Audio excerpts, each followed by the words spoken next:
오늘 성경 말씀은 요한계시록 19장 11절에서 21장 8절입니다.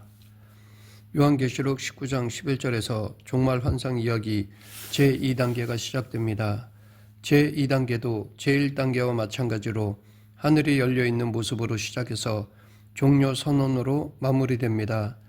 종말 환상 이야기 제1단계가 현실 제국 바벨론의 멸망을 다룬다면 제2단계는 인류 역사 전체의 종말을 그립니다. 요한계시록은 이 둘을 별개의 과정으로 보지 않고 제1단계 이야기에서는 눈에 보이는 바벨론 제국의 종말을, 제2단계 이야기에서는 그 배후에서 제국을 움직이고 있던 짐승의 세력의 종말을 보여줍니다. 이야기의 흐름으로 보면 제2단계 이야기 전체는 유보된 여섯째 대접 재앙에 해당됩니다. 천사가 여섯째 대접을 쏟을 때 아마겟돈에 집결했던 사탄의 세력은 제2단계 이야기에서 완전히 소탕되고 이제 새하늘과 새 땅이 이루어집니다. 줄거리의 흐름으로 보면 요한계시록 6장에서 하늘과 땅으로 나뉘었던 두 이야기가 요한계시록 19장 11절에 이르러서는 땅에서 만납니다. 하나님의 어전에서 두루마리의 7봉인을 떼신 분은 어린 양 예수 그리스도셨습니다. 그 어린 양은 8장 1절에서 7째 인을 떼신 후 19장 11절에 이르기까지 등장인물로 출연하지 않습니다. 그러나 우리는 7봉인을 떼고 두루마리의 내용이 실현되는 동안 어린 양이 줄곧 그 두루마리를 갖고 하늘 어전에 계셨음을 짐작할 수 있습니다. 왜냐하면 이후에 일어난 7 나팔과 7 대접이 모두 그 두루마리와 관련된 내용이기 때문입니다. 또한 19장 11절 이후의 내용인 종말 환상 이야기 제2단계도 그 두루마리와 관련됩니다. 제2단계 이야기가 유보된 여섯째 대접 재앙에 해당되기 때문입니다. 예수 그리스도는 이 유보된 여섯째 대접 재앙을 완결하기 위해 친히 이 땅에 내려오십니다. 이것이 바로 요한계시록 19장 11절에서 16절이 서술하는 예수 그리스도의 재림 장면입니다. 요한은 하늘이 열린 것을 봅니다. 그 사이로 백마와 그것을 타신 분이 나타납니다. 이 모습은 독자들이 예상하던 재림의 모습과 다릅니다. 왜냐하면 편지 서두에서 요한은 예수께서 구름을 타고 오실 것이라고 예고했기 때문입니다. 아마도 요한이 말하는 예수님의 오심이란 오셔서 심판하심으로써 그분의 주되심을 이루심을 의미하는 것 같습니다. 다시 말해 요한계시록에서 인자 같은 이가 구름을 타고 오심은 단지 19장 11절의 강림 장면에 그치지 않고 종말 심판 전체를 의미하는 것입니다. 그런 견지에서 보자면 14장 14절부터 16절에 그려진 구름을 타신 인자 같은 이의 모습이 예수 그리스도의 오심, 곧 종말 심판 전체를 상징적으로 요약하여 보여주는 것일 수 있습니다. 19장 11절부터 16절의 재림 장면은 인자가 구름을 타고 오시는 사건의 일부일 뿐입니다. 19장에서 그분을 수식하는 어휘들이 요한계시록의 다른 곳에서 예수 그리스도를 수식할 때 사용된 사실에 근거하면 우리는 백마를 타신 분이 예수 그리스도의 이심을 분명히 확인할 수 있습니다. 먼저 그의 이름을 보면 개역개정에서 충신과 진실로 번역된 단어는 신실하다, 진실하다라는 뜻의 두 형용사입니다. 그러므로 신실하신 분과 참되신 분으로 옮기는 것이 더 정확합니다. 두 형용사는 라오디게아 교회에 주시는 메시지에서 예수 그리스도를 수식할 때 함께 사용되었고 역사의 종말 장면에서 예수의 말씀을 수식할 때 같이 쓰였습니다. 예수 그리스도는 1장 5절에서도 신실한 증인으로 묘사됩니다. 이 외에도 백마 타신 분을 수식하는 불꽃 같은 눈은 요한이 소명을 받으면서 본 예수 그리스도의 모습입니다. 그의 머리에 쓰인 이름을 예수 자신밖에는 아는 자가 없다는 서술은 7 메시지에서 버가모 교회와 빌라델비아 교회의 이기는 자에게 주신 상을 떠올리게 합니다. 그의 입에서 검이 나온다는 서술 역시 요한계시록에서 자주 발견됩니다. 그분이 예수 그리스도이심을 확인시켜주는 가장 분명한 서술은 19장 16절에 담겨 있습니다. 그분은 만왕의 왕이요 만주의 주이십니다.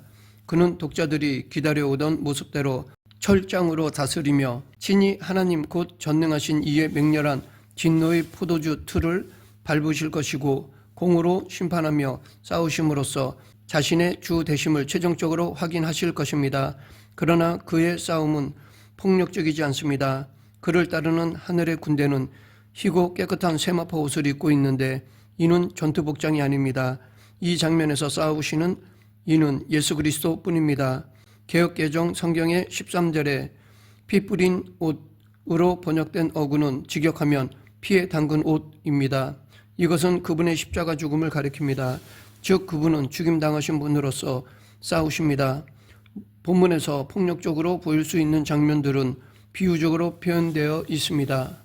여섯째 대접 장면에서 용과 짐승과 거짓 선지자의 입에서 나온 귀신의 영들은 하나님 곧 전능하신 이의 큰 날에 전쟁을 벌이려고 천하 왕들을 아마겟돈으로 소집했습니다.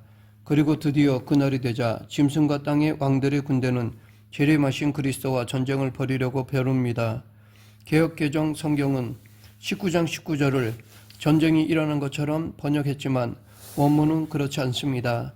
사탄의 군대는 그저 예수님께 대항하여 전쟁을 일으키려고 의도했을 뿐입니다. 그들은 예수의 군대에 대항하여 싸우고자 했으나 싸움은 일어나지 않습니다. 이 일은 본래 하나님께서 의도하신 것입니다. 하나님은 사탄의 세력을 일거에 심판하시기 위해 여섯째 대접 재앙을 유보하시고 그들이 한 곳에 모이도록 유인하신 것입니다. 하나님은 그들의 싸우고자 하는 의도를 이용하여 그들을 불러 모아 심판하실 뿐 그들과 전쟁을 벌이시지 않습니다. 먼저 한 천사가 공중의 모든 새를 불러 모읍니다. 그리고 하나님은 애초에 의도하신 대로 모여있는 짐승의 세력을 처단하십니다. 짐승과 거짓 선지자는 최후를 맞이합니다. 이제 모든 세력의 괴수인 용과 사탄만 남았습니다. 천사가 무저갱의 열쇠와 큰 쇠사슬을 손에 들고 하늘로부터 내려와서 용을 사로잡습니다. 용은 옛뱀이요 마귀요 사탄입니다. 천사는 사탄을 무저갱에 투옥한 후 잠그고 봉인하여 누구도 1000년 동안 그곳을 열지 못하게 합니다. 요한계시록은 여기에 그러나 그 후에는 반드시 잠깐 노일이라 라는 말을 첨가합니다. 이는 이후에 일어날 곡과 마곡의 전쟁 역시 유보된 여섯째 대접 재앙의 일부로서 하나님께서 계획하신 것임을 미리 보여줍니다. 로마 초기에는 사형, 채찍형, 벌금형들이 주요 형벌로 규정되었고 후기로 오면서 사형이 추방형으로 대체되는 경우도 있었습니다. 그러나 로마 형법에 징역형은 존재하지 않았습니다. 감옥은 주로 피의자를 재판할 때까지 또는 죄수를 처형할 때까지 가두어 두는 장소였습니다. 사탄을 무저갱이에 가두는 것도 이와 비슷한 견지에서 이해할 수 있습니다. 즉 예수께 대항하던 사탄을 잡아 처형하기에 앞서 지하 감옥인 무저갱이에 가두고 성도들은 구원의 기쁨을 누리는 것입니다. 그런데 1000년이 지난 후에도 사탄은 바로 처형되지 않습니다. 요한계시록 이야기에서 이 1000년은 고난을 견뎌낸 성도들을 치하하고 구원의 기쁨을 누리게 하는 기간이며 저항하는 사탄의 세력을 완전히 소멸시키기 위한 결정적인 계시가 됩니다. 사탄은 무저갱에 갇혀 있는 동안에도 전혀 뉘우치지 않고 1000년이 지나 옥에서 놓이자마자 다시 뛰쳐나갑니다. 그리고는 곡과 마곡으로 대변되는 사방의 민족들을 미혹하여 하나님께 대항합니다.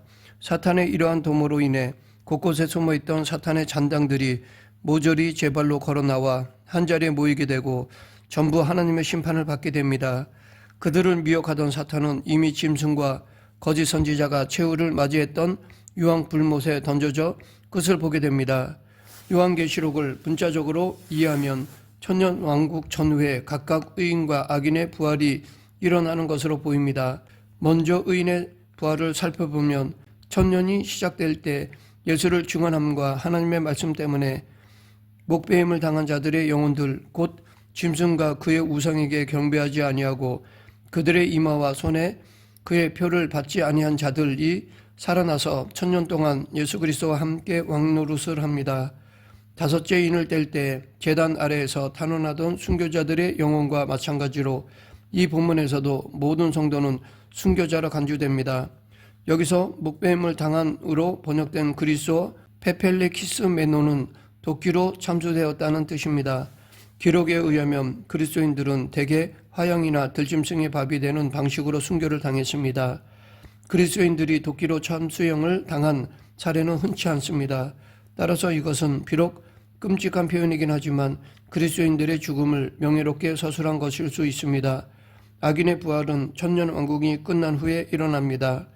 사탄이 최종적으로 소멸한 후 악인들이 다시 살아나 소위 백보자 심판을 받습니다. 요한계시록은 천년왕국 후에 일어나는 부활을 둘째 부활이라 부르지 않고 둘째 사망이라고 부름으로써 성도들의 부활과 구별합니다.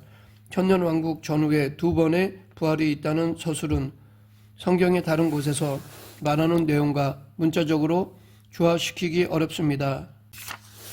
종말에 의인과 악인의 부활이 있다는 언급은 성경 여러 곳에서 찾아볼 수 있습니다. 그러나 이것은 마지막 날에 함께 일어나는 것이지 요한계시록에 그려진 대로 천년의 시간 간격을 두고 일어나는 것은 아닙니다.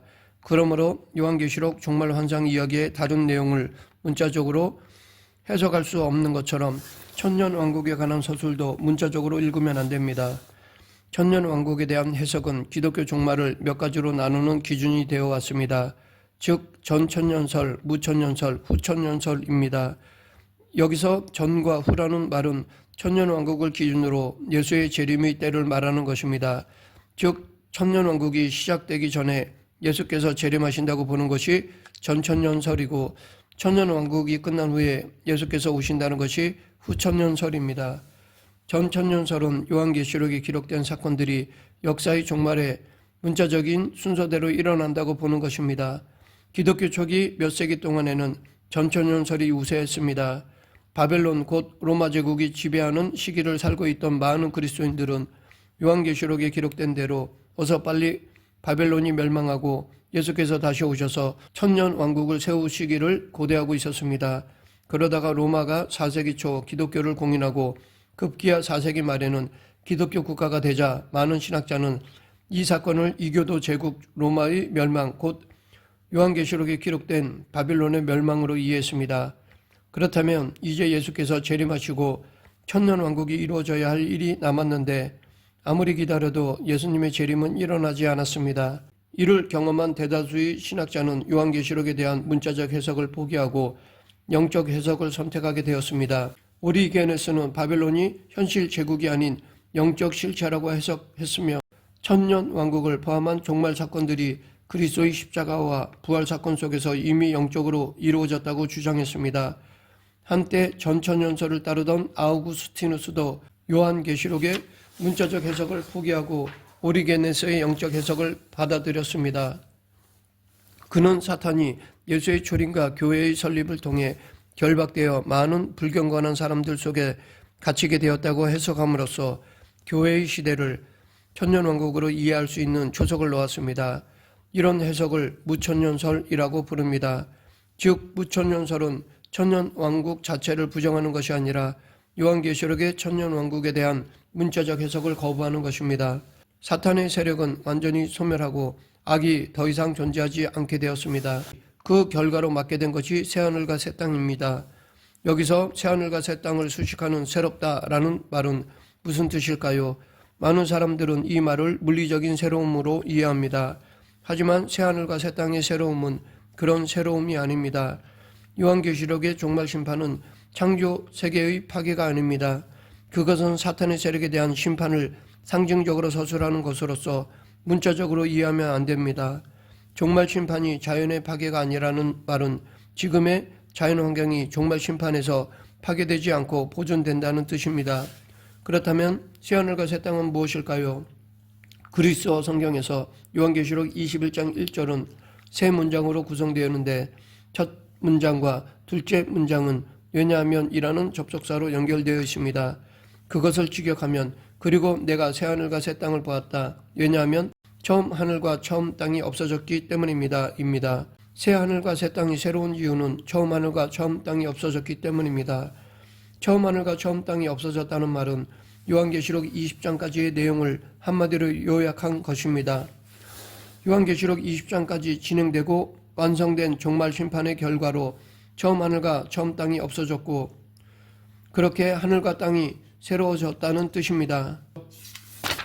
요한계시록 21장 4절은 그것을 다시 서술하여 처음 것들이 다 지나갔다라고 말합니다. 새하늘과 새 땅에서 새로움의 핵심은 하나님의 완전한 통치에 있습니다. 때가 얼마 남지 않은 사탄이 날뛰고 그에 속한 자들이 땅을 망하게 하던 처음 하늘과 처음 땅이 지나가고 하나님께서 온전히 다스리시는 하늘과 땅, 창조의 샬롬이 가득한 하나님 나라가 오는 것입니다. 그것이 곧 새하늘과 새 땅입니다. 그래서 새하늘과 새 땅에는 눈물과 죽음과 애통과 아픔이 없습니다. 그리고 새하늘과 새 땅에는 바다가 존재하지 않습니다. 그 이유는 고대 근동 세계에서 바다는 악의 상징이었기 때문입니다. 그러기에 새하늘과 새 땅에 바다가 없다는 말은 거기에는 악이 전혀 존재하지 않는다는 뜻입니다. 요한계시록은 새하늘과 새 땅을 다시 새 예루살렘으로 표현합니다. 새 예루살렘은 구원받은 성도들을 가리키는 비유입니다. 또한 새 예루살렘이 하늘에서 내려오는 모습은 신부가 남편을 위해 단장하는 것 같은 아름다운 모습으로 묘사됩니다. 새 예루살렘의 본질은 하나님께서 사람들과 함께 거하시는 것입니다. 말씀을 맺겠습니다.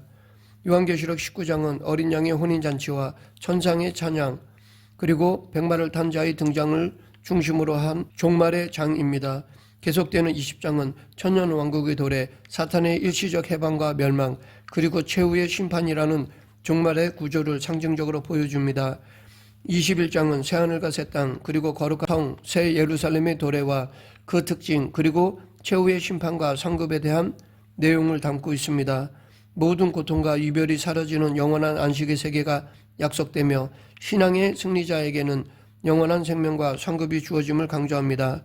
우리 모두 믿음을 지켜 영생과 상급을 받는 성도가 되길 간절히 축원합니다. 기도하겠습니다. 사랑과 은혜가 풍성하신 하나님 아버지, 우리에게 주어질 새하늘과 새 땅을 소망하며 오늘을 믿음으로 살아가는 성도가 되게 하여 주시옵소서. 예수님 이름으로 기도드립니다. 아멘.